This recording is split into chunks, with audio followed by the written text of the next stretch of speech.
Halo, Assalamualaikum CS. Selamat datang di channel aku. CS, di video kali ini, aku telah merangkum sebuah kasus kriminal. Pada tahun 1887, sebuah kasus pembunuhan misterius di pesisir Le Havre, Normandia, Prancis, mengundang perhatian luas aparat kepolisian. Seorang pria kaya ditemukan tewas tanpa saksi, tanpa motif yang jelas, dan tanpa tanda perampokan.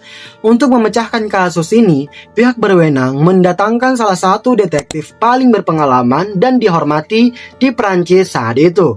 Namun CS, penyelidikan tersebut berakhir dengan pengakuan yang tidak pernah dibayangkan siapapun. Setelah mengumpulkan bukti, menganalisis jejak, dan menyusun kesimpulan akhir, sang detektif menyatakan bahwa pelaku pembunuhan adalah dirinya sendiri. Bagaimana hal itu bisa terjadi? Inilah kisah nyata kasus Robert Ledru, sebuah peristiwa yang hingga kini masih dibahas dalam dunia kriminologi dan psikologi forensik. Penasaran sama kisah lengkapnya? Untuk mempersingkat waktu, langsung saja kita ke rangkuman Syahrul.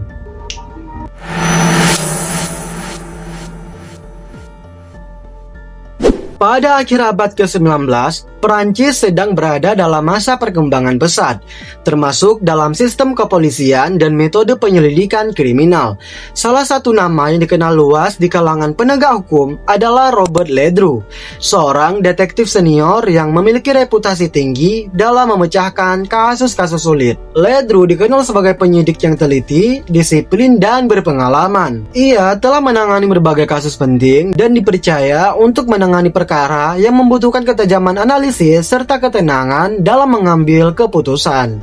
Pada tahun 1887, kepolisian Prancis menghadapi serangkaian laporan menghilangnya beberapa pelaut di kota pelabuhan Le Havre, sebuah wilayah penting di Normandia.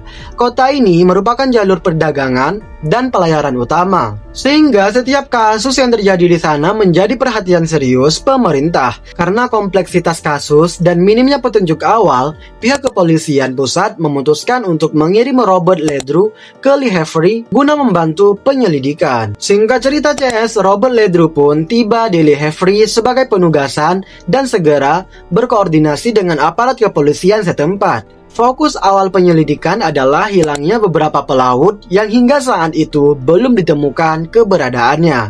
Pada malam pertama di kota tersebut, Ledru menginap di sebuah hotel. Tidak ada laporan aktivitas mencurigakan dari Ledru selama sampai di hotel tersebut. Menurut catatan, ia memilih untuk tidur lebih awal, kemungkinan untuk mempersiapkan diri menghadapi penyelidikan intensif keesokan harinya. Tidak ada saksi yang melaporkan Ledru keluar hotel pada malam itu. Tidak ada pula kejadian yang dianggap janggal atau tidak biasa sebelum pagi tiba. Namun pagi hari berikutnya, arah penyelidikan berubah secara drastis. Pada pagi hari CS, Robert Ledru diberitahu bahwa kepolisian menemukan sesosok mayat di pantai. Kasus pelaut hilang untuk sementara dikesampingkan terlebih dahulu, karena temuan ini dianggap lebih mendesak dan berpotensi berkaitan dengan hilangnya para pelaut.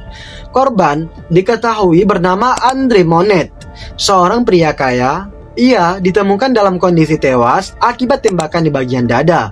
Lokasi kejadian berada di area pantai yang relatif sepi. Yang membuat kasus ini semakin membingungkan adalah kondisi di sekitar tubuh korban. Tidak ditemukan tanda-tanda perkelahian, tidak ada saksi mata, barang-barang milik korban, termasuk barang berharga, masih utuh. Dengan kata lain, tidak ada motif yang jelas. Kasus ini segera dikategorikan sebagai pembunuhan misterius. Saat olah tempat kejadian perkara dilakukan, penyidik menemukan sebuah detail yang kemudian menjadi kunci utama dalam kasus ini. Jejak kaki tunggal di pasir pantai. Jejak tersebut terlihat berjalan ke arah laut, lalu kembali lagi ke arah daratan. Tidak ditemukan jejak lain di sekitarnya, seolah-olah hanya satu orang yang berada di lokasi kejadian pada malam itu. Yang paling mencolok adalah fakta bahwa jejak kaki tersebut kehilangan jari jempol kaki kanan. Temuan ini langsung menarik perhatian Robert Ledru. Sebagai penyidik berpengalaman, ia memahami bahwa detail kecil seperti ini seringkali menjadi petunjuk utama dalam memecahkan sebuah kasus. Ketika mengamati jejak tersebut lebih dekat, Ledru tampak terguncang. Ia menyatakan bahwa jejak itu terasa sangat familiar. Robert Ledru segera memerintahkan agar cetakan jejak kaki dibuat untuk dianalisis lebih lanjut. Proses ini dilakukan dengan hati-hati untuk memastikan bentuk, ukuran, dan karakteristik jejak dapat dipelajari secara akurat. Setelah cetakan selesai CS, Ledru menghabiskan waktu berjam-jam di pantai, mempelajari jejak tersebut secara mendalam. Ia membandingkan jarak langkah, arah pijakan, dan bentuk telapak kaki. Menurut laporan, selama proses ini, Ledru terlihat sangat serius dan tertutup. Ia tidak banyak berbicara dengan petugas lain. Semakin lama ia mempelajari jejak tersebut, semakin jelas bahwa temuan ini memiliki kaitan pribadi dengannya. Setelah kembali ke kantor polisi dan memeriksa seluruh bukti yang telah dikumpulkan, Robert Ledru akhirnya menarik sebuah kesimpulan yang mengejutkan semua pihak. Ia menyatakan secara resmi, "Saya tahu siapa pembunuhnya. Pembunuhnya adalah saya sendiri." Pernyataan ini menimbulkan keterkejutan besar di kalangan kepolisian. Ledru bukan hanya seorang penyelidik, tetapi juga figur yang sangat dihormati. Tuduhan terhadap dirinya sendiri dianggap tidak masuk akal pada awalnya. Namun CS, Ledru tidak berhenti pada pernyataan tersebut. Ia mengaku telah mengumpulkan bukti-bukti yang mengarah pada satu kesimpulan yang tidak dapat ia sangkal. Robert Ledru kemudian memaparkan alasan mengapa ia yakin bahwa dirinya adalah pelaku pembunuhan Andre Monette.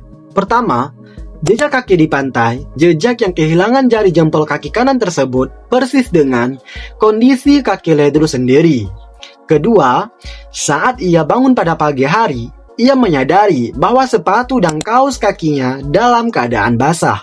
Meskipun ia tidak mengingat pernah keluar hotel pada malam sebelumnya. Yang ketiga, Ledru menemukan bahwa revolver miliknya kehilangan satu peluru.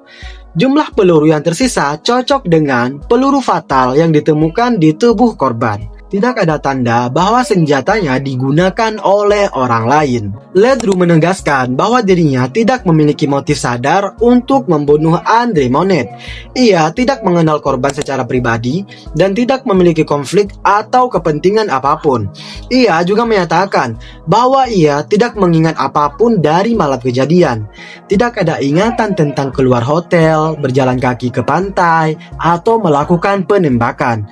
Berdasarkan hal tersebut, Ledru menyimpulkan bahwa pembunuhan itu kemungkinan besar dilakukan dalam keadaan tidak sadar. Robert Ledru CS kemudian mengajukan penjelasan bahwa ia mungkin melakukan tindakan tersebut saat mengalami somnambulisme atau biasa disebut sebagai sleepwalking, yaitu aktivitas berjalan dalam tidur. Pemeriksaan lanjutan dilakukan terhadap kondisi kesehatannya. Hasil pemeriksaan menunjukkan bahwa Ledru memang memiliki gangguan tidur berat dan mampu melakukan tindakan kompleks saat berada dalam keadaan tertidur. Temuan ini memberikan dasar ilmiah terhadap pengakuannya. Setelah pengakuan Robert Ledru disampaikan, aparat kepolisian dan otoritas hukum Perancis menghadapi situasi yang belum pernah terjadi sebelumnya. Seorang detektif yang ditugaskan untuk memecahkan kasus pembunuhan justru menyatakan bahwa dirinya sendiri adalah pelaku, namun dalam kondisi tidak sadar. Kasus ini menimbulkan dilema besar. Di satu sisi, bukti-bukti yang dikumpulkan oleh Ledru sendiri mengarah kuat pada dirinya. Di sisi lain, tidak ada niat jahat, motif sadar, atau kesengajaan yang dapat dibuktikan. Pihak berwenang kemudian melakukan serangkaian pemeriksaan tambahan untuk memastikan bahwa pengakuan tersebut tidak dibuat dalam kondisi tekanan psikologis, gangguan mental sementara, atau upaya melindungi pihak lain. Hasilnya tetap konsisten, tidak ditemukan indikasi keterlibatan orang lain, dan seluruh bukti fisik menunjuk pada Ledru. Singkat cerita CS, pada akhir abad ke-19, hukuman mati sudah berlaku di Perancis. Namun, dalam kasus Robert Ledru, otoritas hukum memutuskan untuk tidak menjatuhkan hukuman eksekusi. Keputusan ini didasarkan di beberapa pertimbangan utama. Yang pertama, tidak adanya motif sadar atau niat kriminal. Yang kedua, kondisi medis yang terbukti mempengaruhi kesadaran pelaku. Yang ketiga, resiko terhadap keselamatan publik jika Ledru tetap hidup bebas tanpa pengawasan. Dengan pertimbangan tersebut, akhirnya Ledru dihukum dengan menggunakan penjara konvensional. Ledru diputuskan untuk dipisahkan dari masyarakat umum. Robert Ledru kemudian menjalani sisa hidupnya di bawah pengawasan ketat. Keputusan ini bertujuan untuk melindungi masyarakat sekaligus memperlakukan kasus ini sebagai peristiwa medis dan hukum yang kompleks, bukan sekedar tindakan kriminal biasa. Ia tidak dipenjara dalam arti tradisional, tetapi juga tidak diizinkan kembali menjalani kehidupan normal di tengah masyarakat. Pengawasan ini berlangsung hingga akhir hayatnya. Tidak banyak catatan publik mengenai aktivitas sehari-hari Ledru setelah kasus tersebut. Namun yang jelas, ia tidak pernah kembali menjalankan tugas sebagai detektif. Robert Ledru tidak dikenang sebagai pembunuh biasa, tetapi sebagai figur tragis dalam sejarah kriminal. Ia adalah seorang penegak hukum yang justru terjebak dalam kasus yang melibatkan dirinya sendiri.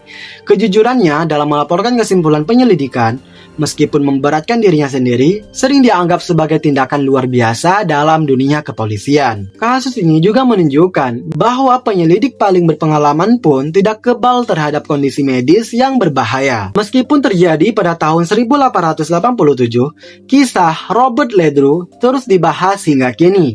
Publik dan akademisi melihatnya sebagai kasus langka yang mengaburkan batas antara pelaku dan korban. Kisah ini sering dimunculkan dalam buku, jurnal, dan diskusi akademik sebagai ilustrasi ekstrim dari konflik antara hukum, moral, dan ilmu pengetahuan. Kasus Robert Ledru memberikan beberapa pelajaran penting. Yang pertama, kondisi medis dapat memiliki konsekuensi hukum serius. Gangguan tidur dan kondisi mental tertentu dapat membahayakan orang lain jika tidak ditangani. Yang kedua, kejujuran dalam penegak hukum adalah nilai utama Ledru, memilih melaporkan kebenaran meskipun hal itu menghancurkan karir dan hidupnya sendiri.